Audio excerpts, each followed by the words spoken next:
Salut, salut! Place au deuxième épisode de la masterclass sur la pose du papier peint. Dans cet épisode, vous allez voir justement comment je pose le papier peint, comment je le rase et surtout, vous allez voir une astuce lorsque l'on décide de faire la pose tout seul. Je vous souhaite un bon visionnage. J'ai mis mes papiers peints numérotés donc dans un ancien seau de 15 litres, donc ça c'est bien pratique. Si vous en avez chez vous, faites pareil, rangez-les, comme ça évite qu'ils se déroulent et qu'ils se mélangent. Là j'ai le petit de 14. Et étant donné qu'on est seul et que, ma foi, on n'est quand même pas magicien, parce que comme je vous l'ai dit, je ne vais pas pouvoir tirer la colle jusqu'au bout parce qu'elle a le temps de sécher selon, on va dire, la mise en température du plafond. Donc ça c'est quand il fait bien chaud dans la pièce. Je vais avoir un compagnon d'aventure qui va me suivre donc aujourd'hui pour ce genre de travail. C'est ce qu'on appelle une perche à pompe ou été troisième main. Elle va me permettre finalement de maintenir mon papier peint le temps que je puisse me déplacer. Pour éviter d'abîmer le papier peint, moi j'utilise ce qu'on appelle de la bande périphérique de sol, donc on appelle aussi bande de désolidarisation. Ça va très bien. L'avantage, c'est que c'est très léger et puis surtout, voilà, c'est une sorte un petit peu de polyéthylène un petit peu alvéolaire là. L'avantage, c'est que quand ça va venir légèrement écraser avec l'effet de la pompe, ça ne marque pas le papier peint. Et ça, c'est très important. Alors, on s'en coupe juste un bout.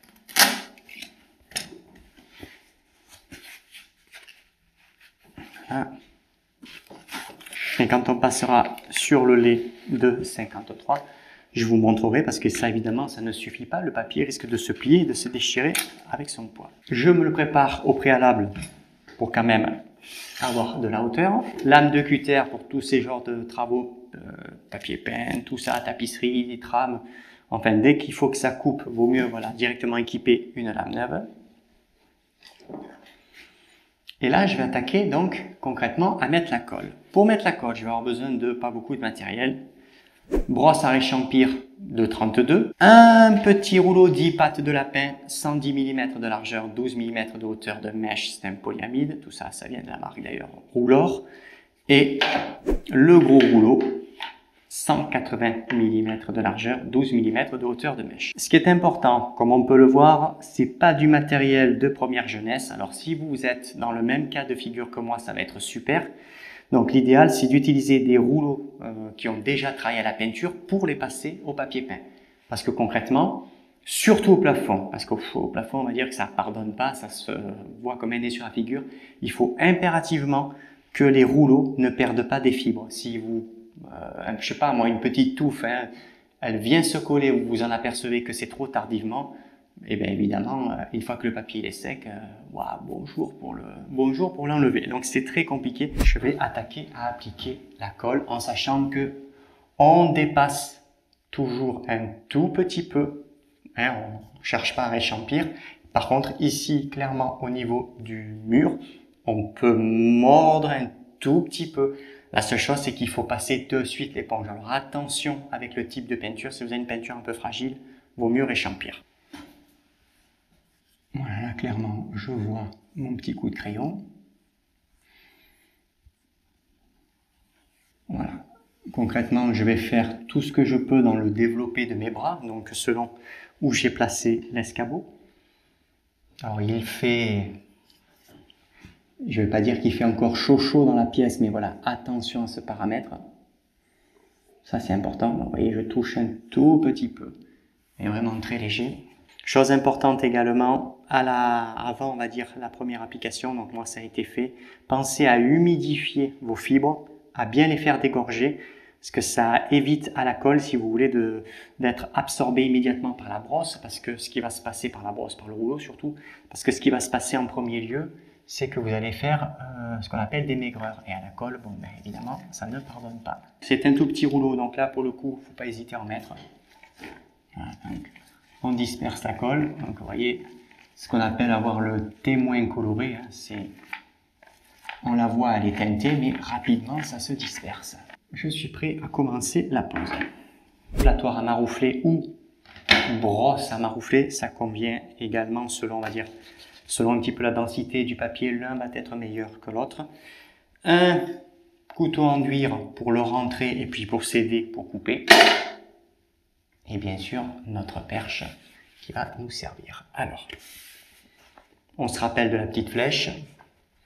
On se rappelle également qu'on avait à peu près la valeur de, 2 petits centimètres qui mordaient là-bas. Donc ça, c'est primordial.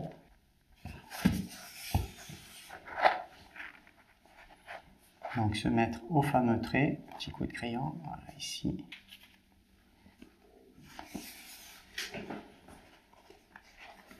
Là pour l'instant, je ne vais pas plus loin. Comme le petit rouleau n'exerce pas de pression, je peux le déposer comme ceci.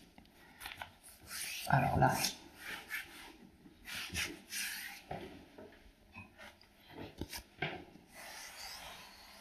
on maroufle. Et là on attaque de suite les coupes. On appuie bien vers le plafond. Donc lame neuve. Le couteau sert de guide et le couteau empêche également la lame de riper. Donc on exerce une pression continue sur la lame, mais surtout en montant toujours le papier. Ça c'est important. En le montant bien dans l'angle. Parce que s'il se détend un petit peu, forcément, il va vous faire un petit raté. Là, j'ai pas les murs à toucher, donc je fais attention. Je façonne un petit peu l'angle pour que, voilà, pour que je puisse présenter mon couteau enduire.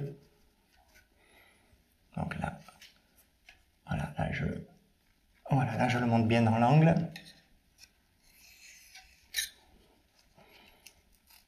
Hop, donc là je m'en sépare.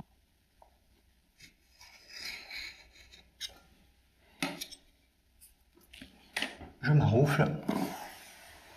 Une éponge, un petit peu d'eau tiède. Hop, voilà. Parce que les peintures sont généralement à minima lavables. Donc ici c'est le cas. Donc ça ne fera pas de dégâts. Là il faut qu'on arrive quand même à travailler. Il ne faut pas que le rouleau gêne, il ne faut pas que le rouleau se décolle. Donc là on passe. Vous voyez ça perche. On pompe. Hop, juste un petit peu pour ne pas abîmer le papier. On met le reste du papier dans le manche et on continue à appliquer tranquillement. Ça colle.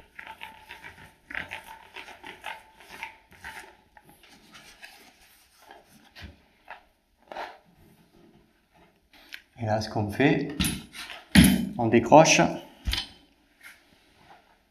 Hop, on la récupère.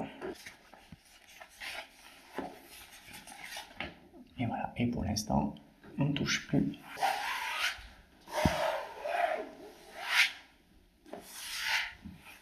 Donc là.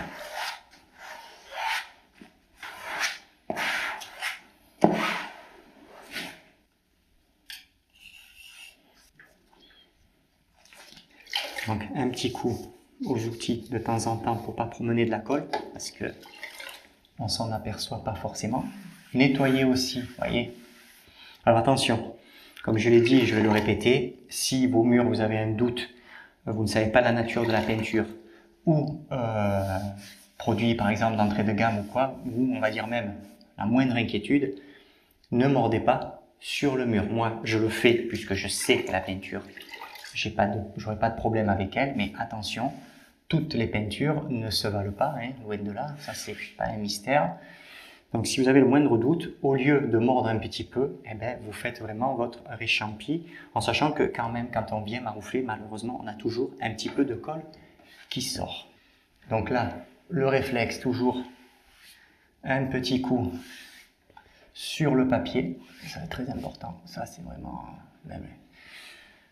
le nerf de la guerre. Il faut que le papier là-haut n'ait pas une seule trace de colle. Voilà ce que ça donne pour le premier lait. Donc, c'est important, voilà, il faut vraiment que le papier soit bien mis à l'aplomb. Et surtout, voilà, le coup d'éponge, alors lui, il faut vraiment pas l'oublier, parce que sinon, je vous dis, au plafond, vous ne verrez que ça fait une espèce de luisance, hein, ça brille un petit peu, et c'est vraiment dégueulasse. Autre chose également, il ne faut pas prendre panique si par exemple vous êtes allé trop loin et que quand vous allez maroufler, vous apercevez que le papier, ça touche, puis rapidement, il se décolle. Pas qu'il forme une bulle, mais il se décolle. Vous attrapez un côté, vous tirez dessus, vous remettez de la colle, soit avec la brosse, soit avec le petit rouleau, et vous venez maroufler. Il faut bien penser que voilà, c'est le plafond ça monte en température, surtout, on va dire, dans ces saisons-là, hein, fin de printemps, début d'été. Donc lui, il est chaud, et chaud, il sèche la colle. Donc voilà, il ne faut pas s'énerver avec ça. Si vous êtes allé un petit peu trop loin, décollez le papier, remettez de la colle, repassez le plattoir à maroufler, et vous verrez que ça va rentrer dans l'ordre. Voilà, il ne faut vraiment pas s'énerver, on va dire, avec ce paramètre. Il faut juste s'en apercevoir à temps. Il faut se matérialiser, on va dire, sensiblement l'emplacement de la colle. Ce que vous faites rapidement, petit réglé. Voilà, ici c'est 50, donc ça veut dire que là, ici, voilà, à ce, entre guillemets, un petit repère. Donc on sait que il faut élargir pour être certain que le lait va être dans la colle. Attention, il ne faut vraiment pas faire du bord à bord avec la colle. Généralement, ça a le don de se décoller en bord de lait. Alors, je vais vous montrer également, parce que vous voyez, là, la perche, elle était adaptée finalement pour les petits laits. Je vais vous montrer l'astuce pour pouvoir tenir maintenant un lait de 50. Donc là, j'ai pris quoi? Une plinthe qui promenait à l'atelier, plinthe en bois. Pareil, on met la protection, donc on met la bande hein, qui fait quand même 5 mm d'épaisseur à elle toute seule. Et en fait, on va venir la scotcher comme ceci pour juste que ça maintienne. Donc là, je scotche. Le principe, en fait, le principe, ça va être juste quand je vais présenter ma perche, mais je veux qu'elle me tienne toute la largeur de mon papier peint sans le mettre en difficulté, sans exercer de torsion, parce qu'il y a un risque que ça se déchire.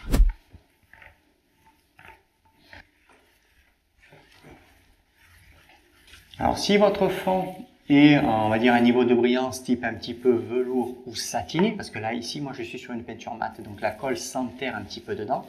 Mais si vous êtes sur un satiné ou un velours, vous verrez que ça vous donne un petit peu plus de possibilités, c'est-à-dire pas forcément de faire plus de mètres carrés d'un coup, mais plus de tranquillité pour appliquer sa colle et surtout pouvoir travailler son papier peint. Voilà.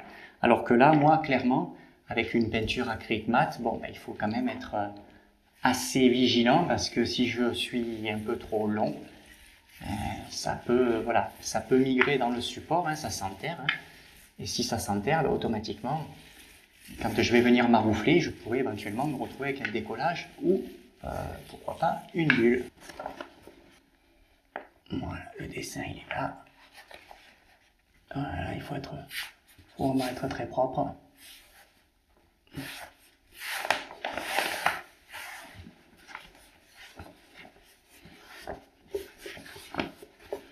Donc pour l'instant, voilà, on cherche à pas faire grand chose, juste le faire prendre dans la colle. Pour l'instant, je ne m'enroufle pas, juste que la colle fasse ventouse, parce qu'il faut que je la range. Voilà, et là, pour le moment, je viens, je passe la perche devant moi.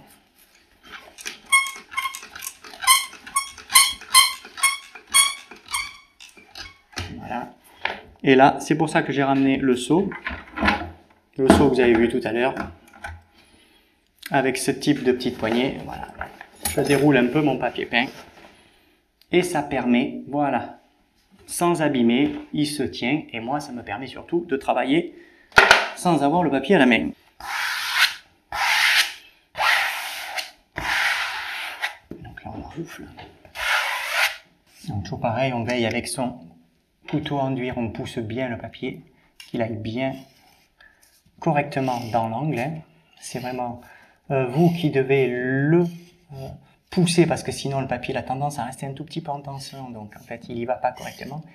Et s'il ne va pas correctement, en faisant la coupe, en fait, vous coupez allègrement trop court. On contourne sa perche pour se mettre bien devant, hein, puisqu'il faut coller, et puis bon, il faut vraiment entretenir la colle, ça c'est important. Parce que je vous dis, la colle, ça va plus vite que l'enduit. Donc attention, ça peut surprendre. Hein. Donc là, on remet bien de la colle. Il faut que le papier soit vraiment bien en contact, hein, puisqu'on On est sur un papier intissé, hein, puisque je colle le support. Donc là, je travaille au 180. Hein. Le petit, c'est vraiment pour les applications techniques. Il ne faut surtout pas coller des laits de 53 avec le petit. On n'arrive pas à charger. On fait trop vite des maigreurs, donc c'est pas bon. Voilà, il faut vraiment là travailler avec le gros. 180, c'est très bien. Voilà, on peut bien appliquer la colle. Et surtout la colle quand on s'arrête. Voilà, on s'arrête toujours sensiblement au même endroit, on ne se décale pas. Jusqu'après, si on est pris un peu accaparé par la pose, ben on va croire qu'on va coller d'un côté, puis en réalité il n'y avait pas de colle, quoi. Donc là, je prends mon rouleau. Voilà. Donc là, toujours pareil, hein. On ne cherche pas à maroufler, c'est juste à mettre le papier dans la colle. C'est le plus, on va dire que c'est le plus important. C'est vraiment que l'on soit aidé par la colle à nous tenir concrètement le papier. Donc là, voilà, j'ai à peu près encore une vingtaine de centimètres. Voilà, donc là, j'avance jusque là, puis je décroche ma perche avec mon autre main. Donc là, je viens me positionner. Hop, voilà. Et là, juste un petit coup de pompe. Et même chose, je déroule un peu du papier. Je me le mets dans le seau, le papier risque rien, puisque il n'est pas mis en tension par son poids, donc il risque pas de se déchirer. Et là, concrètement, je m'arroufle.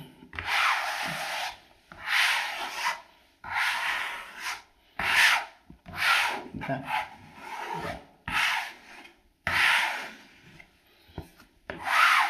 Ça donne vie au plafond, voilà, ça c'est magique.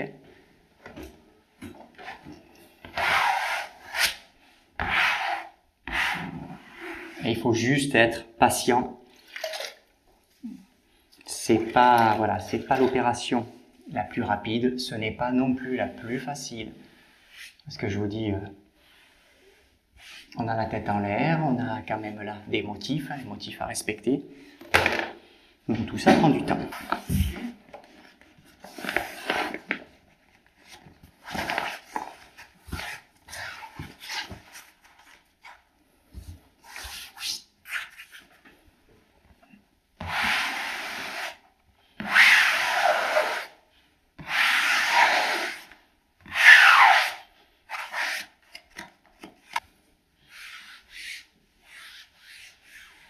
Alors selon le type de papier, généralement on n'utilise pas la roulette hein, de colleur, mais voilà, selon le type de papier, ça peut être nécessaire. Ici, voilà, ici le papier s'en accommode bien, donc ça permet de, voilà, de mettre un petit peu en place correctement les deux laits. Il ne faut pas penser que le papier intissé, on le met et puis ça bouge plus, ça reste tel quel. Non, il y a quand même toujours quelques mouvements. Alors ça c'est pareil, tout dépend du papier, tout dépend de la marque. Enfin, il y a plusieurs paramètres là-dessus.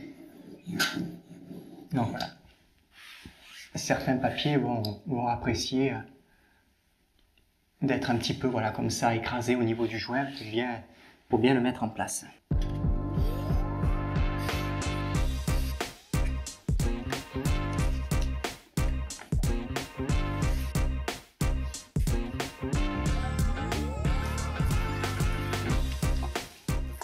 Voilà mon dessin.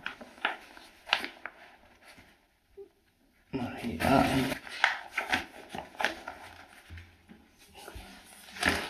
On passe, voilà, le papier. On monte juste un tout petit peu, on déroule.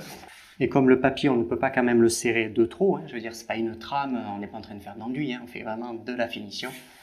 Voilà, il ne faut pas que le papier soit en contrainte.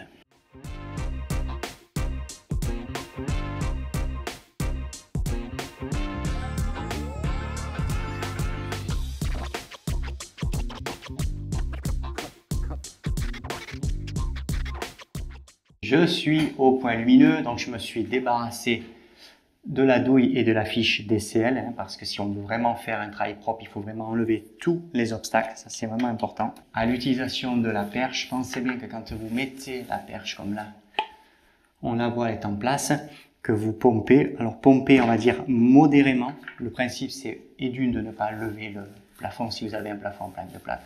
Et surtout, ça c'est important, quand vous venez comme ça serrer, pensez bien que si vous serrez de trop, quand vous allez maroufler, malheureusement, on emprisonne le papier, et quand vous allez chasser la bulle d'air, ben, automatiquement, celle-ci, elle ne veut pas dépasser. Donc voilà, c'est important, il faut bloquer comme là, mais il faut que quand vous fassiez le travail de marouflage, il faut ne pas être gêné, c'est-à-dire qu'il faut clairement que s'il y a une bulle d'air, elle puisse passer. Voilà, ça c'est très important. Toujours d'avoir le passage de la bulle d'air, chasser la colle, chasser le surplus de colle. Donc clairement, la perche là, c'est-à-dire ça tient, mais il ne faut pas s'y prendre dessus. Voilà, il faut vraiment que le papier puisse circuler.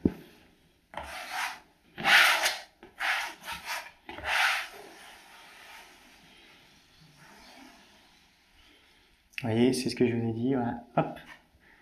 Il faut que quand on chasse la bulle d'air, là on la voit, hop, la bulle d'air, voilà, il faut qu'elle passe derrière le papier. Donc ça, attention, c'est super, ça aide, mais ne serrez pas de trop puisque vous n'arriverez pas concrètement à passer le papier. Alors ici, au point lumineux, on pense bien à disjoncter. Voilà, ça c'est important. Donc là, voilà, le point lumineux, il est ici. Donc là, on le repère.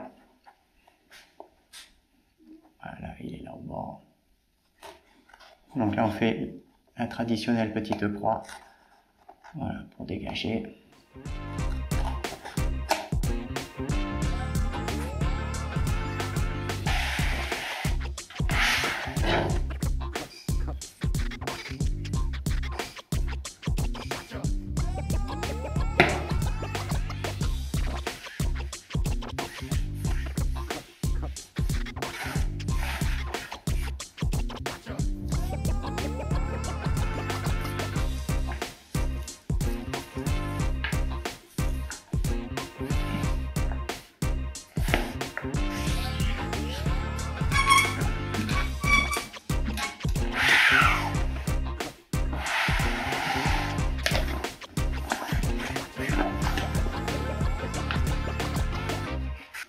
Voilà, donc là, on maroufle bien, on chasse bien.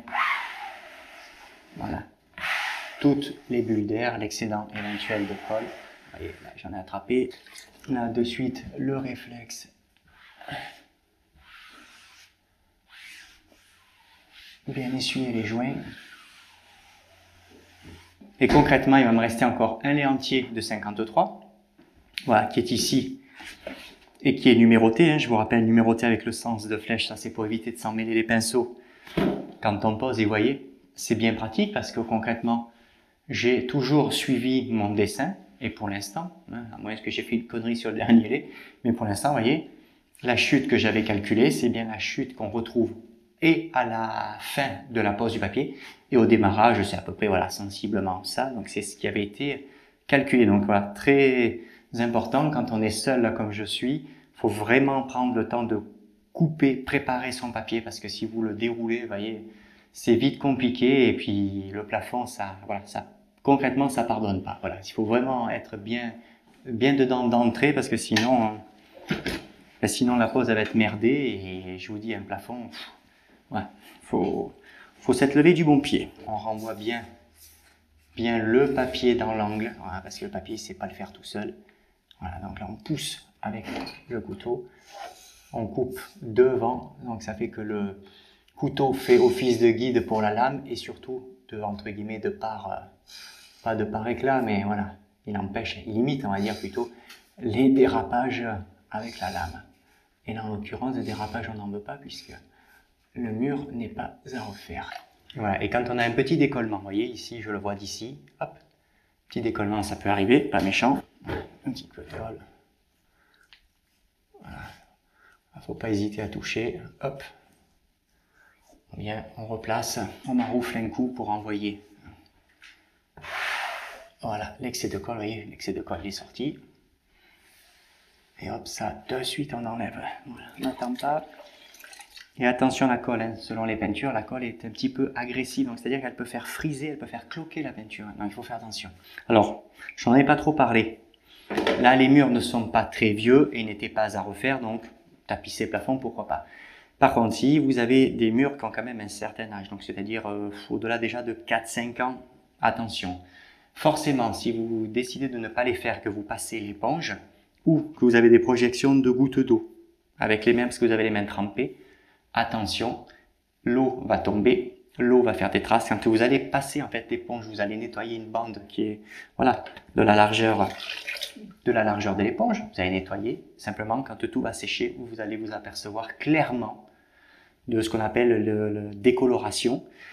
Ça va faire vachement dégueulasse. Donc, si vos murs ont déjà 3-4 ans, selon l'exposition de la pièce, attention, vaut mieux au préalable repeindre ces murs, puis tapisser, ou si vous êtes vraiment à l'aise à la peinture, tapisser en premier, puis peindre, mais attention, gare au réchampissage sur le papier peint, voilà, ça ne pardonne pas.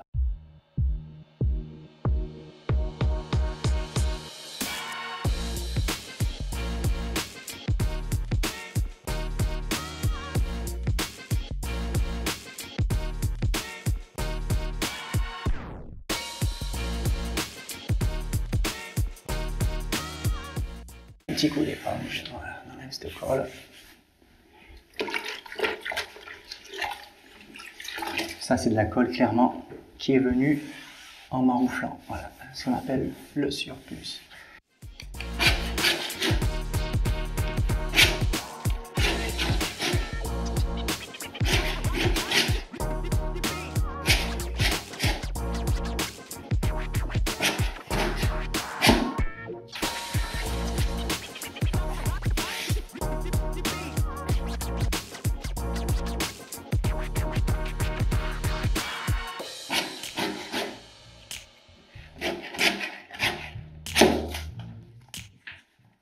Voilà, on termine avec le dernier lait. Donc j'ai repassé ma perche en mode petit format pour pouvoir me tenir juste le petit bout là, voilà, petit bout de papier. Parce que vous voyez, comme je vous avais dit, le papier, si c'est bien calpiné, eh bien, on a sensiblement la même largeur. Et c'est ce qui fait joli, on va dire, vis-à-vis du papier peint et vis-à-vis également du point lumineux, parce que si le point lumineux est à peu près bien au milieu, ben en fait quand on regarde, voilà, ça donne bien des motifs qui sont bien répartis. Donc ça c'est voilà, c'est intéressant vis-à-vis du placement du papier en le calpinant correctement. Voilà, le dessin il est là.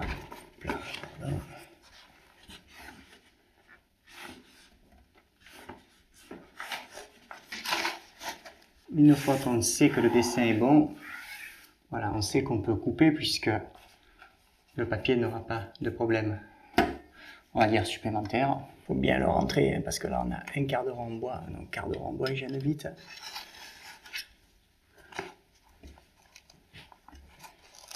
Voilà, ici, on dégage déjà dans un premier temps. Là, on va maroufler doucement. Donc ça c'est super pratique avec le couteau à maroufler de chez Métilan. Et d'une, il est souple. D'ailleurs là il y a un côté un peu biseauté, c'est intéressant. Puis là voilà, on a une partie où on peut également maroufler. Donc pour des petites bricoles comme ça, ou quand on a des petits laits à coller, là c'est vraiment super. Un petit coup d'éponge. Et bien il faut couper contre le quart de rond. Donc là toujours pareil, on façonne un peu avec ses doigts. Donc là on pousse.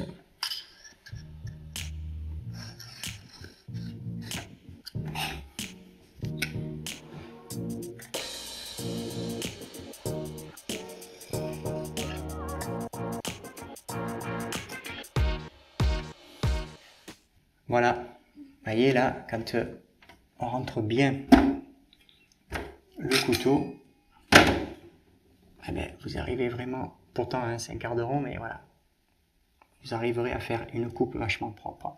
Et l'essentiel, voilà, c'est avec ces petits doigts de bien pousser, voilà, là, ici, caler, voilà, concrètement caler le papier avec le couteau. Donc là, on est vraiment dans l'angle et on suit le quart de rond concrètement. Et Et après, voilà, couper.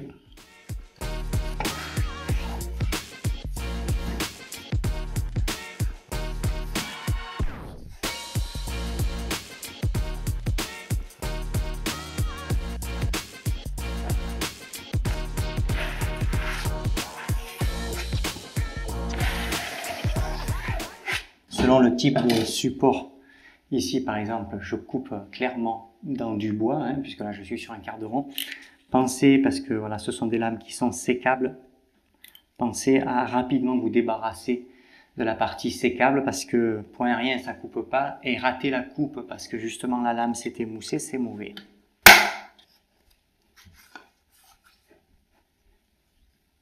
Ça se termine, ça se termine.